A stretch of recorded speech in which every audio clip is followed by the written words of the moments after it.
to the republic for which it stands, one nation, under God, indivisible, with liberty and justice for all. Okay, are there any committee reports? Right? I just have to leave actually for a meeting. Okay. I think before, so just FYI in case I get on. We still have before. You guys are doing Yeah, okay. Thank you. Administrative updates, Mr. Porcello. All right, thank you, Mrs. Truster. Dr. Thompson did ask me to sit in for him today, and that's why I'm here. So I'd like to start by thanking the board and Dr. Thompson for their support during this time of transition. It's been wonderful. Meeting with all the staff has been really beneficial as well. Over the past several months, we've spent a considerable amount of time building our team, and I'm excited to share that we have 2 additional teachers on the agenda today. The first one is Mrs. Nielsen. She has spent the past 9 years teaching at both Cuyahoga Falls and Blue Middle School.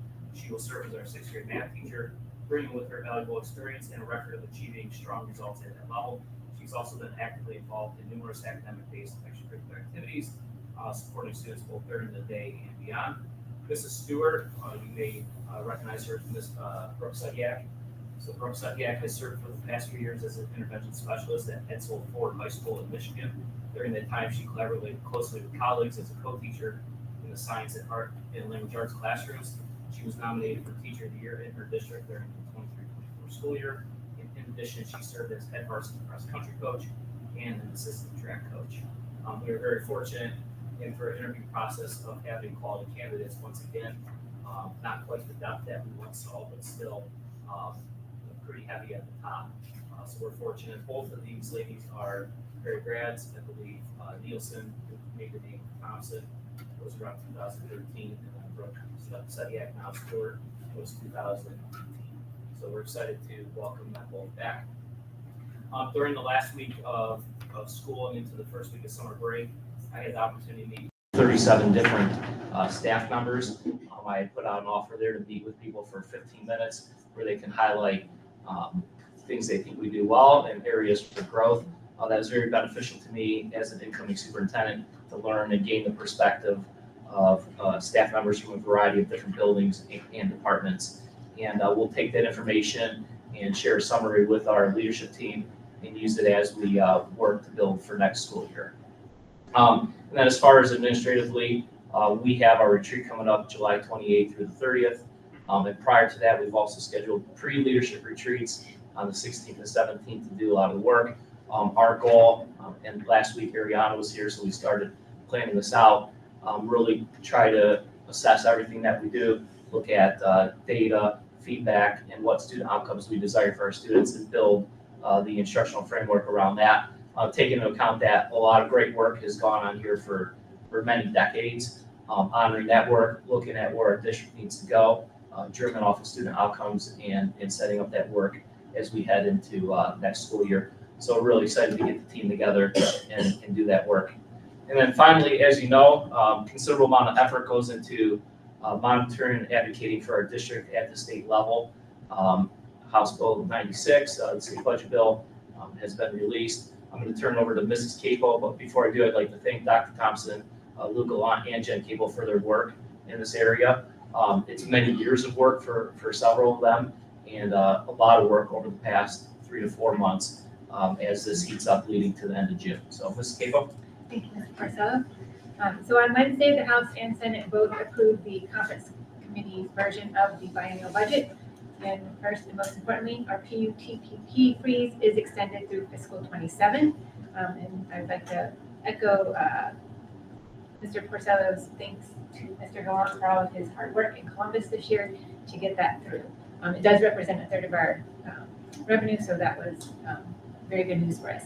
As for the rest of our state funding, they did keep the structure of the fair school funding formula, but they did not increase the base cost inputs, and they did not finish the phase-in. So we have the formula, but it's not really being used exactly the way it should be. Early simulations show that that will result in about a $50,000 increase for us next year in state funding, and then a $109,000 loss in fiscal 27. They did keep the Senate version's performance-based funding. It's outside of the formula now, but it's so it'll be an extra payment, but that is a payment that's meant to reward districts who had 4 or 5 stars on their report card. And thanks to our awesome educators and administrative team, we do qualify for that payment and should see about $160,000 in each of the 2 years. Now, property tax reform was the big topic this budget season. And so as expected, there are a couple provisions in there meant to give tax relief to the taxpayers. 2 notable provisions that did not make it in: the elimination of inside millage from House Bill 335, and then the requirement that school levies pass by 60% instead of 50%. Neither of those are in the budget. House Bill 335 is still being considered as a standalone bill, so that inside millage elimination isn't completely off the table, but it's not in the budget right now. What did make it in is a change to the way they calculate the 20 mil floor. They're going to include substitute levies, emergency levies, and the property tax portion of combination property tax income levies in that calculation. Here in Perry, we have 1 levy that is a continuing operating levy, so this change won't affect us. We'll stay at the 20 mil floor. But they also did eliminate those types of levies. The emergency substitute and the combo levy are no longer available after January 2026. So if we ever did need to be on the ballot, those are no longer options. They also gave more authority to the County Budget Commission to adjust voter-approved millage. So that means that while we are at the 20 mil floor, it'll be up to the Budget Commission to determine whether or not we need to collect the entire amount of the assessed taxes. So we'll see in January when we go to the tax budget hearing how that plays out. But the big one meant to provide some relief to taxpayers is the cash balance cap. They landed at 40%. It's right in the middle. The House wanted 30, Senate wanted 50. We ended up at 40. And this one does impact us.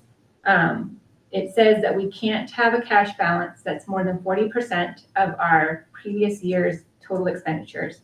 But there is some language in there that says that you can have set-asides that are above the 40% for permanent improvement projects. But these projects have to be certified and reported on to the county auditor annually, and they have to be completed within 3 years. So there's a lot of questions and uncertainty about the language of this provision. We're not sure what they're going to use to calculate. We're not sure how they're going to enforce it, and we're not exactly sure what that set-aside language means. So my recommendation, which you'll see in my CFO report today, is that the board create 8 new 070 accounts, all from projects on our 10-year capital plan with Mr. Smith, similar to what we did last year. This will give us a little bit more flexibility in our timeline. The 070 accounts give you 10 years to complete those projects instead of the 3 years. And it also, we don't know what that set aside means, so we're going ahead and setting aside those funds for the projects that we had intended for anyway. The 8 projects that I'm proposing are the district painting. It's going to be a multi-year project, but it's scheduled to start next summer. The bleacher guardrails, which we hope to start in the next month or two. The scoreboard project, which we've talked about for a long time. Repair of the brick, crumbling brick on the north stadium wall. The upgrades and to the fire alarm system.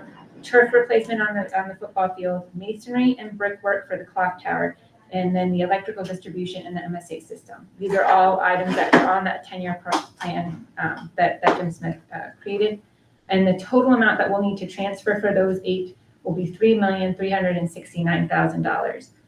So if the board approves the creation of those accounts and the corresponding transfers, I'll also be asking for approval of a revised 5-year forecast, because $3 million in transfers does make a significant change to what we approved last month.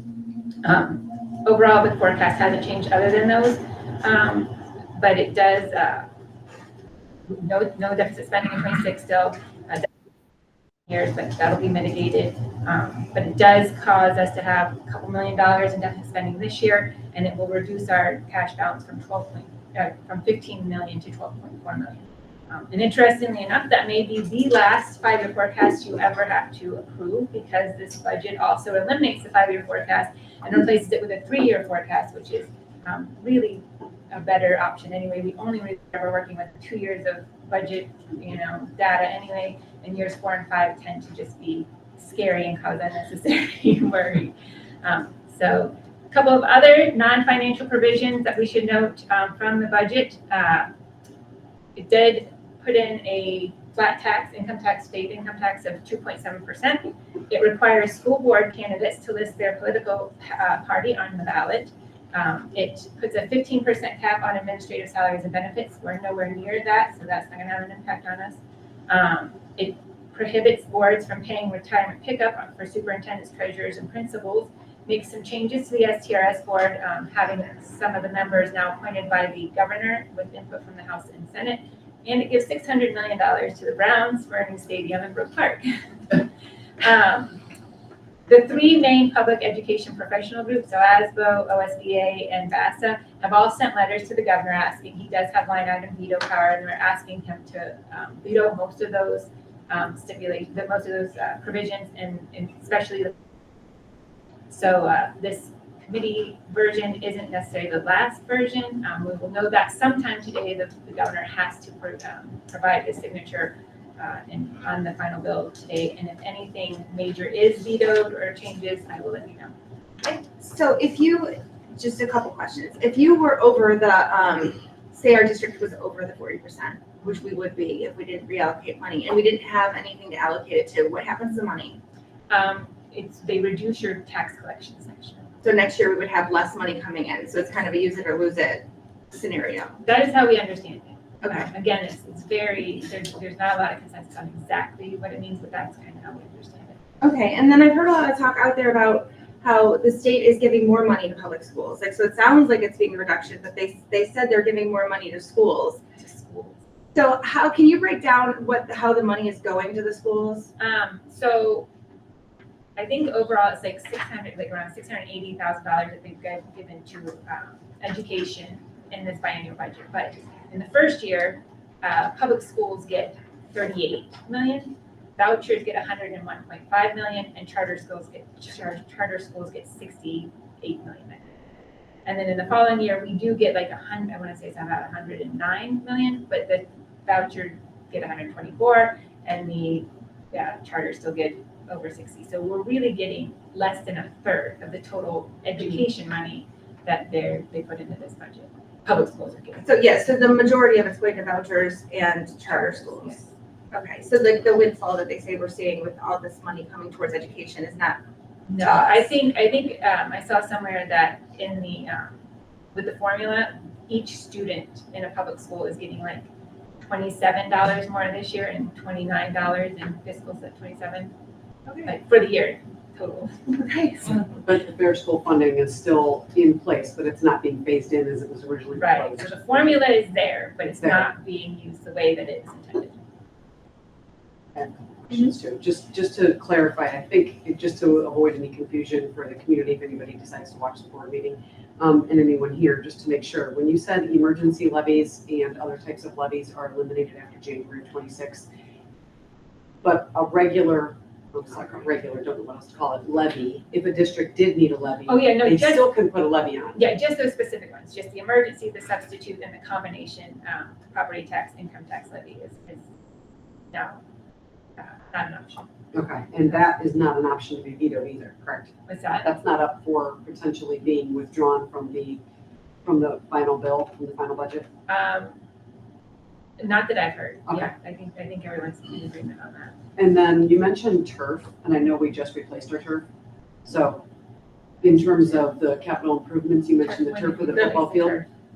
It was 2 years ago. Yeah. So, So again, we have 10 years. It's on his plan. It's not anytime soon. Yeah. I just wanted to make sure that was, Yeah, and I'm sorry, I thought I had a copy of his plan, but yeah, we do. We do. It's in our link to our thing, but I just want to make sure it's not out there that we're replacing the turf. oh Yeah, yeah, it's not like next year this is No, happening. and that's doing why, that. yeah, and that's why I say the 07 Yeah. that's because it does give us the It's way 10 out. years to get to. And the only other one, I keep hearing things about the roof leaking and problems with the roof, and that's in the plan too, right? Yes, yeah, we did that one last year. That was one of the ones from last year. Yeah, this year, a couple months ago, some buckets and things were over in the pack with the roof leaks. So I just want to make sure that that is part of some of the repair work that has been planned for the district, just in terms of capital improvements. Okay, thank you. Anyone else have anything? Thank you, Mrs. Capel. Thank you. Thank you. Thank you both. Mr. Priscilla, was that? That Grab concludes. Okay, thank you. Public participation, have Mrs. Keeler. You can, if you would not mind saying your name and your address, and then we'll give you 3 minutes. And typically, I always explain in these situations, we don't go back and forth. We're happy to hear you, and we can always reach out to you afterwards, or if there's further follow-up that's needed, we'll direct that. But just so you're not expecting like back and forth kind of conversations, bring your concerns to us. Okay. So, Stand up. if you want to. Okay, sure. It's really, it's whatever you're most comfortable with. I'm sorry. I like to see everybody. So first I want to say good morning. My name is Jennifer Peeler. I live at 3021 Perry Park Road, Perry, Ohio. I've been a resident for 33 years. I have 2 amazing daughters who have both graduated from Perry, 24 and 25. And I stand before you thanking you for serving us as community members and a board. But today I want to share with you a story of a roller coaster of emotions that a child experiences when they find themselves caught between highs and lows of anticipation and disappointment. I'm talking to you today about National Honor Society. Imagine this: a bright young student wakes up one morning to find a letter waiting for them on the table, a crisp official looking, but in this case it's usually an email. And then they open it and their excitement builds. The letter holds a key to prestigious accomplishments and the introduction to the National Honor Society. Joy fills their heart and pride bursts within them. In that moment, the world opens up. They feel recognized for their hard work, their efforts. They're validated. They imagine the honor of standing among their peers, celebrating their achievements. The dream of sharing this victory together. But then, just 2 days later, another email arrives, unexpected, unwelcome. With trembling lips, they read the words to their mother and unravel the joy of the first letter. Due to unforeseen circumstances, their introduction is no longer possible.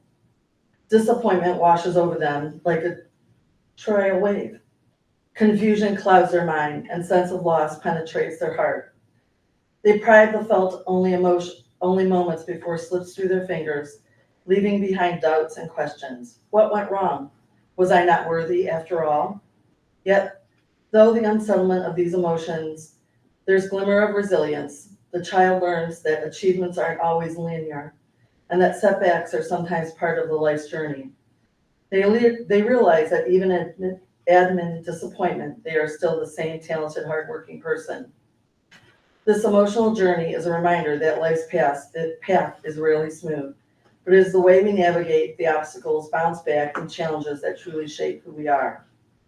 As they find their courage to move forward, they gain a new understanding and strength, an unshakable belief in themselves that cannot be measured by one letter alone. This is how my daughter felt this year. Learned about her disappointment not joining the National Honor Society. I have to say to myself, quite a disappointment as a working family. Once we received the news my daughter would be part of this, we accommodated our schedules, but then within 2 days, it all changed. My ask to you as a board to consider how you play with young adults' emotions. As a board, as a school, as a community, we need to be better. We need to make decisions and stick to them and not look for disappointment. I find it oddly rare that this decision was made for my daughter not to make National Honor Society because of her attendance and tardiness that I was told. She was on a medical waiver from a torn ACL. When brought to this attention of the faculty, I was told she didn't apply for the medical substitute. Yet at the same time, she was giving the elevator key so she could get to her classes. You have about like 10 seconds. Okay. To wrap it up and move forward, my daughter received the National Towers Honor Scholarship from a local college. So I find it hard to believe that one piece of paper would define my daughter, but I also find it hard to believe that as a community, a board, a school, that we make decisions like this and we don't follow through in one step. That we throw out the fish and then we take it away. I think we can be better than this. I think if we're gonna choose people for National Honor Society, we give them the letter, we choose it, and it's over, and not lead us on to roads that, are disappointing. Thank you for sharing.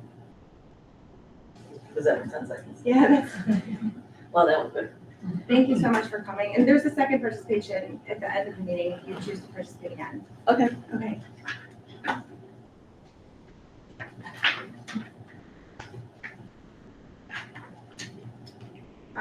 Consent agenda.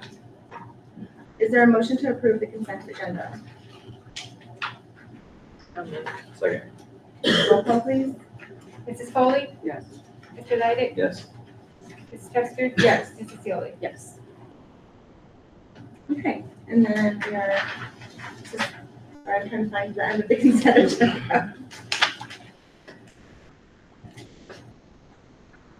Superintendent's report. Thank you. Item A, personnel acceptance of retirement. The board is asked to accept the retirement of the individual noted as recommended by the local superintendent. B, personnel acceptance of resignation. The board is asked to accept the resignation of the individuals noted as recommended by the local superintendent. Item C, personnel, approval of leave of absence. In accordance with the terms and conditions of the collective bargaining agreement, Ohio Revised Code, and their applicable leave balance, the board is asked to approve a paid maternity caregiver leave for the individual listed below for the balance of sick days accumulated, permissible and available, as recommended by the local superintendent and director of student services. D, personnel approval of appointment.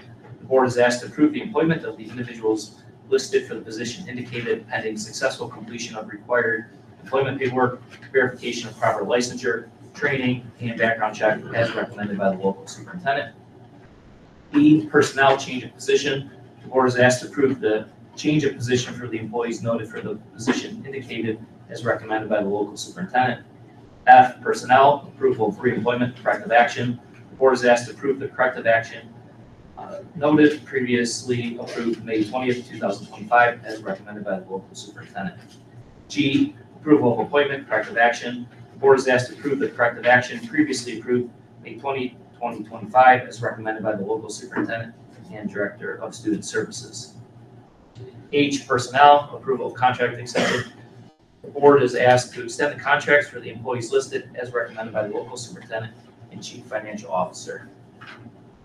I, personnel, approval of appointment classified. The board is asked to approve the stipend noted notes for the employee listed as recommended by the local superintendent and director of transportation.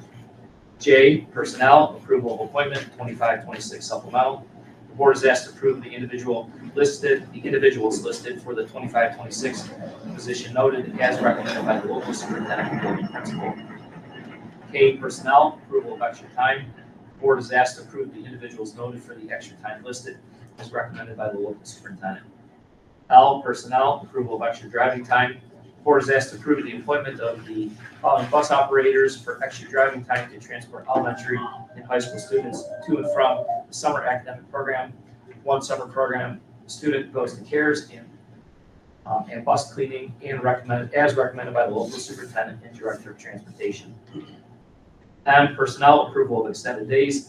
The board is asked to approve extended time for the individuals listed for the maximum number of days indicated at their daily rate for the 25-26 school year as recommended by the local superintendent and assistant superintendent. N, personnel, approval of appointment 2025 summer stretch. The board is asked to approve the individuals listed for the 25-26 summer stretch position noted as recommended by the local superintendent and building principal. O, approval of appointment curriculum hours. The board is asked to approve the employment of the individual listed to complete the curriculum work at the pay rate of $36 per hour and for the maximum number of hours indicated as recommended by the local superintendent and assistant superintendent.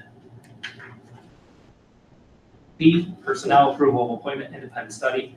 The board is asked to approve the employment of the individual listed for the 2025 summer independent study supplemental position and rate of pay indicated as recommended by the local superintendent and athletic director. Q, personnel, approval of appointment PAC positions. The board is asked to approve the employment of the individuals listed for the PAC position and rate of pay indicated pending successful completion of required employment paperwork, certification, training, and background check as recommended by the local superintendent and athletic director. R, approval of appointments, athletic supplementals. The board is asked to approve the employment of the individuals listed for the 2025-26 athletic supplemental position and rate of pay indicated pending successful completion of required employment paperwork, certification, training, and background check as recommended by the local superintendent and athletic director. S, personnel, approval of appointment athletic volunteers. The board is asked to approve the individuals listed as a volunteer for the sport pending successful completion of background check and certification as recommended by the local superintendent and athletic director. T, personnel, approval of appointment band camp volunteers. The board is asked to approve the individuals listed as volunteers for band camp and away games for the 25-26 school year as recommended by the local superintendent and building principal. U, approval of appointment substitutes. The board is asked to approve the individuals noted for the 25-26 daily substitute position listed pending successful completion of required employment paperwork, certification, and background check as recommended by the local superintendent. V, approval of curriculum adoption, AP Government. The board is asked to approve the curriculum adoption and resources listed for AP Government instruction beginning with the 2025-26 school year as recommended by the local superintendent and assistant superintendent. W, approval of 2025-26 student athletic handbook. The board is asked to approve the 2025-26 student and athletic handbooks as recommended by the local superintendent, director of special education, athletic director, transportation director, and building principals.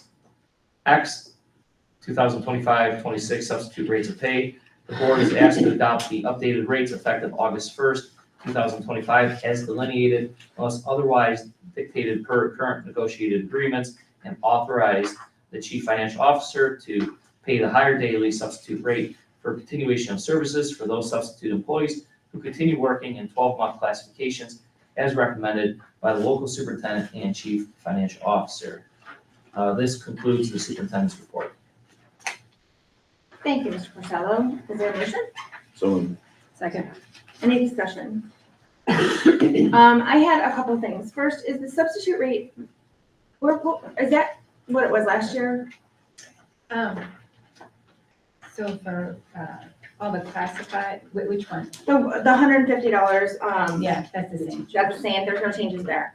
Okay, and then the second thing was in the student handbook, I had a question. There's a little bit of a change in the student handbook with regard to how absences are handled with attendance. Where a doctor's note's recommended for all absences due to illness, but you can have up to 10 medically excused absences without a doctor's note. So do you happen to know, because we all have kids, one illness sometimes takes 3 days. Are those, if a student's out with one illness for 3 days, does that count as 3 separate absences with regard to the measuring of when you need a doctor's note? Or would each day count as, you know what I'm saying? Like, if my kid's sick once and I know what they have and I know that they're gonna be sick because, if they throw up, they have to be without vomiting for 24 hours before they can come back. So that's gonna take more than 1 day. I don't necessarily need to take my kid to the doctor when they're actively vomiting, but it's one illness. So is there a way we can maybe adjust that to say where, if each instance of illness, you know what I mean? Where if it's like an absence of like several days in a row related to one illness, that doesn't necessarily need to be individual absences that would require a doctor's visit. Jim, is that driven by the state requirements? Is it required? So we say 10 days, the state does it by hours, so it makes more sense, but that 10 days times the hours in the student day is this date. Okay, so we don't have any say at all on that. We don't, what we typically recommend for families, if you see a doctor, is to just extend out. And we see that typically all the time, Okay. this. I'm just someone that hates to take my kids to the doctor, and I know how hard it is for parents to get off work to take their kid into the doctor if they're, old enough to stay home sick. But then you have to take off work to take them to the doctor. We're not So if requiring. there's nothing we can do about it, then We're there's not nothing we can requiring do. it, are we? We're not requiring Only the doctor's past note 10. every time. After 10 days. After 10 days. Right. But Once that you would reach the be threshold. Yeah. teledoc, like you could do teledoc too, correct? And one thing we do for students that are under continual care, a note that says they're under the continual care of a physician. Once they exceed that can serve that purpose as well. So it's not every Because time. we don't want people rushing and sending their kids to school because they don't want to go to the doctor. So as long as we know where that's coming from, so when people ask us, we can explain it to them. It's also a cost for some people. Yeah. It's an unnecessary bear on their family, right? So even a communication type of appointment could cost a lot of money just to get this settled. And I think we need to be flexible. Yeah. So for clarification, like if a child had asthma and they were missing for asthma, that would be an ongoing condition. Correct. So Something like- once you reach that threshold, you need the doctor's note. If it's continuous piece, then we can get that documentation from the doctor. So something that's like an ongoing.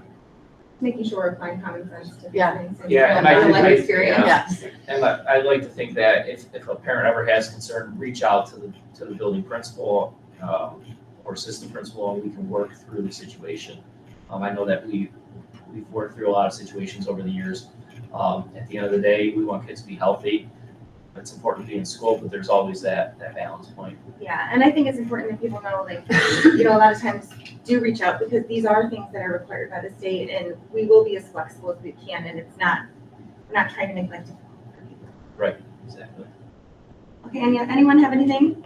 I had a question about, when we're looking at things like the curriculum adoption at AP Gov, do we look at, like AP passage rates with, how are we selecting curriculum we would use for something like that? Yeah, I know, I think Betty Jo had worked closely with Jeff Goodman on that, looked at different pieces. And the outcomes are always gonna drive what's best aligned, to provide the outcomes we want with the. So not just the passage, but what are we Yeah, the accomplishing in whole the? package yeah, of it okay. and what outcomes you want and preparation. Yeah, AP Government's usually a highly selected course. It's typically a first AP course for a lot of students. But yeah, that's the process there. Okay, does anyone have anything else? Roll call, please. Mr. Leidig, Yes. Mrs. Kevser, Yes. Mrs. Seoli, Yes. Mrs. Foley. Yes. Mrs. Capo? Thank you. A, approval of financial reports. The board is asked to approve the financial reports for May 2025 as recommended by the chief financial officer. B, contracts and agreement. Crossroads, the board is asked to approve the agreement with Crossroad Health for short-term student assistant programming and ongoing clinical services at Perry Middle School and Perry High School to be provided for identified students at the rate of $65 per hour for the 2025-26 school year with a standing resource fee of $4,224 per month as recommended by the chief financial officer and director of student services. D, approval of expenditure iReady. The board is asked to approve the purchase of iReady software from Curriculum Associate for the 2025-26 school year as recommended by the assistant superintendent and chief financial officer. D, approval of payment in lieu. The board is asked to approve payment in lieu of transportation for the students listed in the 25-26 school year as noted below, as recommended by the chief financial officer and transportation director. E, approval of the annual credit card reward report. The board is asked to approve the fiscal year 25 annual credit card reward report as recommended by the chief financial officer. F, rejection of bids, stadium railing guardrail project. Due to no bids being obtained on contract A, thus a complete project cannot be achieved. The board is asked to reject all bids for the stadium bleacher railing and guardrail project as recommended by the chief financial officer and director of maintenance and operations. G, acceptance of grant funds. The board is asked to approve a grant from the Brewster Family Foundation in the amount of $1,700 and to approve the appropriations for such grant to be placed in Fund 019, Special Cost Center 925E as recommended by the building principal and chief financial officer. This grant was awarded to Mrs. Darnell for the Peace Service Learning Program. H, acceptance of grant funds. The board is asked to accept a grant from the Martha Holding Jennings Foundation in the amount of $3,000 and to approve the appropriations for such grant to be placed in Fund 019, Special Cost Center 925F, as recommended by the building principal and chief financial officer. This grant was also awarded to Mrs. Darnell for the Pause for a Peaceful Environment program. I, approval of insurance. Highland, the board is asked to approve the policy, resolution, and renewal of the Highland Insurance Ohio School Plan coverage for liability, violence, auto, property, and pollution insurance at a rate of $219,289, and the TMHCC individual cyber policy at a rate of $4,086 for the period July 1, 2025 through June 30, 2026, as recommended by the chief financial officer. J, approval of the revised 5-year forecast. The board is asked to approve the revised 5-year forecast as presented by the chief financial officer. K, approval of resolution capital projects fund, a resolution establishing a capital projects fund under revised code section 575.13. Those are the 070 accounts. L, approval of transfers and advances. The board is asked to approve the following fund account transfers and advances as recommended by the chief financial officer.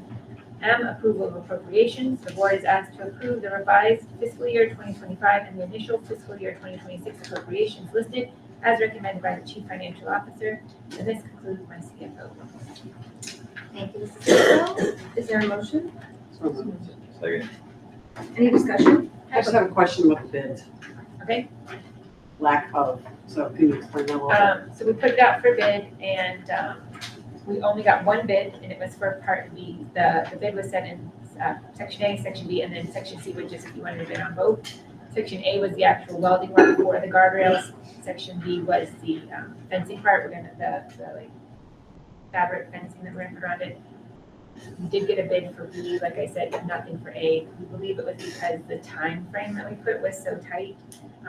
So without any bids, for that part, the most important part, it doesn't make any sense to accept the second part.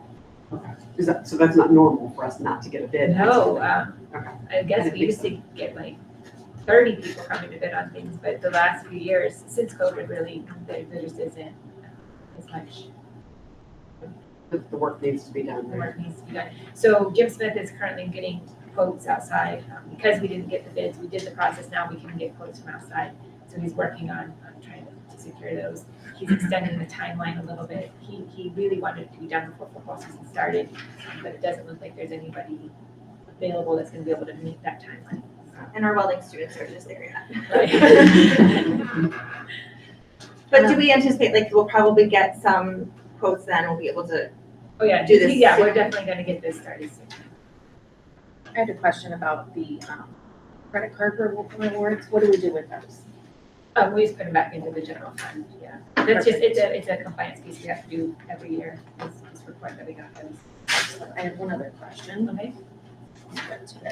Oh, if we were to determine, with the turf being done 2 years ago, if we were to determine it doesn't need done in the next 10 years, what would happen to that allotment? So that's one of the great things about the 070 account, is if you don't complete the project in 10 years, it goes back into the general fund. And if you did decide that that wasn't a project we were going to pursue after all, you just have to vote as a board to move it back and it goes into the general fund.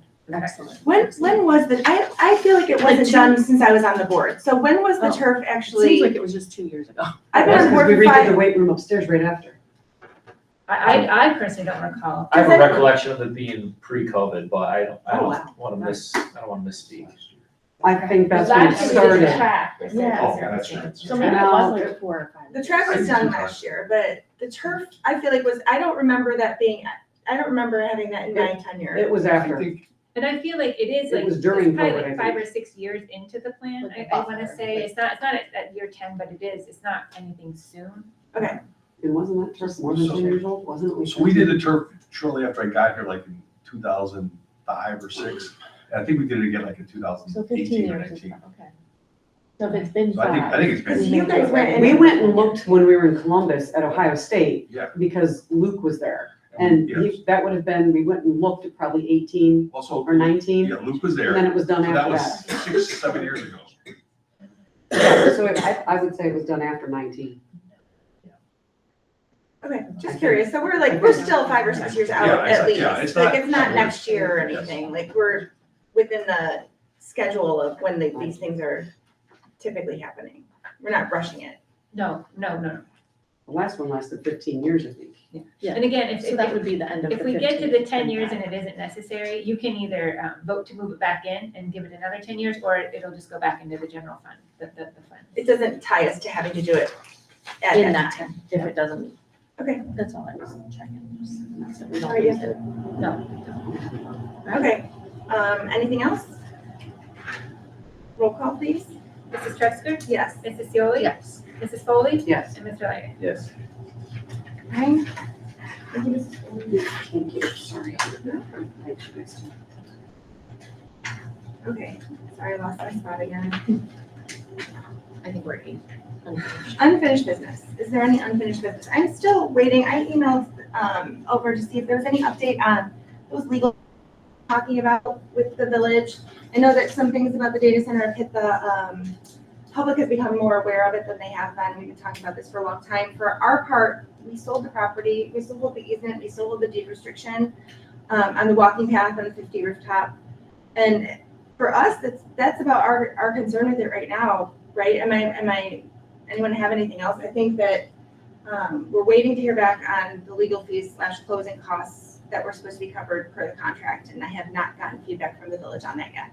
So I could think, the attorneys tried to reach out, and last we've heard from their attorney was April 18th, so I reached out to the mayor directly just on Friday, so I wouldn't expect to have over the weekend. I don't think it's, but hopefully we'll hear something soon.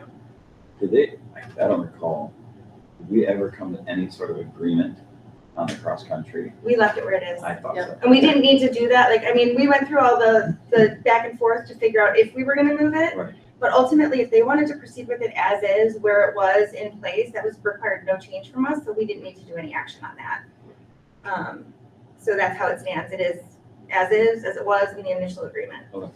The other clarification, Jen, there was a lot of questioning around how we stand to lose money if there's a business brought in. And so maybe like a brief description of how the state calculates, if you give that abatement, you're Right. still getting counted as though you were getting that income. The state funding Correct. formula, yes. So they just base it on your total valuation. So they don't care whether you're collecting all of the taxes on valuation or not. It would reduce our state share, increase our local share on that funding formula. But again, until we know the actual numbers and the amount of time, we really can't say how any abatement would affect the district because there's too many variables. But that's why we keep asking to just be able to be at the table in those discussions so that we can, somebody's there that understands how it works and can explain to them what the ramifications of any possible abatements would be. But unfortunately, we have not. Yeah, that's been our But it's, concern all along. a few people have asked, and I've directed people to the back, our board meetings are all recorded. So on October 4th, we had the developers here, asked a lot of questions. We're able to get a lot of answers there that are all documented.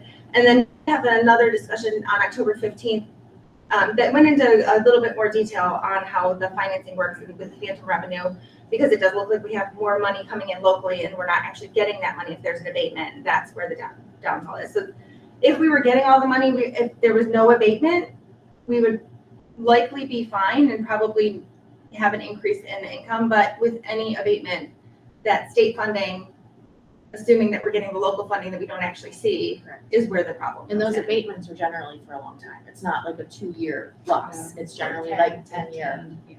And what about in New Albany? What did they give? I think they gave a pretty significant one in New Albany. I'm not exactly Yeah, sure. I think that's what I heard. But we only get involved in abatement discussions, but they're only required to get our approval for it when it gets to 100% or 80, what's Over Over 75. Over 75? For 10 years, Okay, so over 75 for 10 years or 10 years? or, Or, so they can go up to 10 years and 74% and For not 9 have a years. word from us. Okay, and I don't think that that's the intention of anyone to do anything, and we have the same taxpayers, so we all serve the same people, so obviously we all want to do the best by them. So I think that working together and having expertise of Mrs. Capo and Mr. Glenn would be beneficial to everyone else. Especially because school funding is tricky. Yeah. It's different. Okay, and I don't think there's any other old businesses there. New business? Nothing? Correspondence and announcements? The district will be closed Friday, July 4th for Independence Day. The next regular Board of Education meeting is scheduled for Tuesday, July 15th at 5:45 in the Tarboro Center Conference Room. Madam President, can I also add that we'll be auctioning the house on July Oh, yes. 9th here at the board office at 12:30. Anybody who's interested? July 9th at July 12:30. 9th at 12:30. Are you gonna be the auctioneer? I am. That's exciting. you're practicing. Yeah. I can't imagine Jen talking like that. I'm looking forward to this. Alrighty. Further public participation. Oh, did you have something? You're bidding on the house. Your paddle. Mrs. Taylor, did you have any further public participation? I would just ask, is the house announced? Is it been, Yeah, it has to be publicly noticed. So what there, time on the 9th at 12:30 on a Wednesday afternoon? Sorry? It's July 9th, a Wednesday afternoon. So how has the public been educated? Because I know, like, I'm just a general person out there in the world, and I've seen maybe one public notice. Yeah, so we put it in the paper once, and then it's been on our website. Yes, it's been on our website and social media. Have you put it on the community page? Community page. We don't, prepared? yeah, We don't post it on the community generally page. post to the community page, because we don't control that venue. So we tend to stay with venues we do control. I just look at it as how many people do you want to come and bid on it? You know, I look at it as a business. You want to promote it as much as you can, and if it's people you want to come to the community, I mean, the community is building at a rapid rate. Feel free to share the information. with Well, everybody. absolutely. Yeah, But if you don't see it, you can't share it. right. We'll put it on all our social media and our board, our website. I think people have been sharing it. I have Yeah. seen it quite a few times because we have different things to do with the, not just like the high school accounts within the school district could post it. So I've seen numerous people post it from just several school sites and not just the Perry High School one or anything like that. And I will add that if it doesn't go at the auction, by law, we're required to have a public auction on any public property being sold. If it doesn't sell at that point, then we can list it in a general manner, how most houses are listed. So if it doesn't reach a certain reserve that the board would determine after that offer is made, then it would be listed. I know for the Menor Schoolhouse, I worked with Auburn, but it also worked closely with Menor because that's my alumni. And one year they actually used a realtor who did not take a percentage to sell it. I'm hopefully it will sell and it'll be a great thing and it will continue on. Yeah, we had really good success with the past houses, and I think the kids do a great job, the teachers do a great job, and generally it's a good thing for everybody, and we've been very successful with it, and look forward to being in the future as well. So, okay, is there a motion to adjourn? So moved. Second. Roll call, please. Mrs. Seoli? Yes. Mrs. Foley? Is Oh, absent. Mr. Leidig? Yes. And Mrs. Pfister? Yes. Thank you.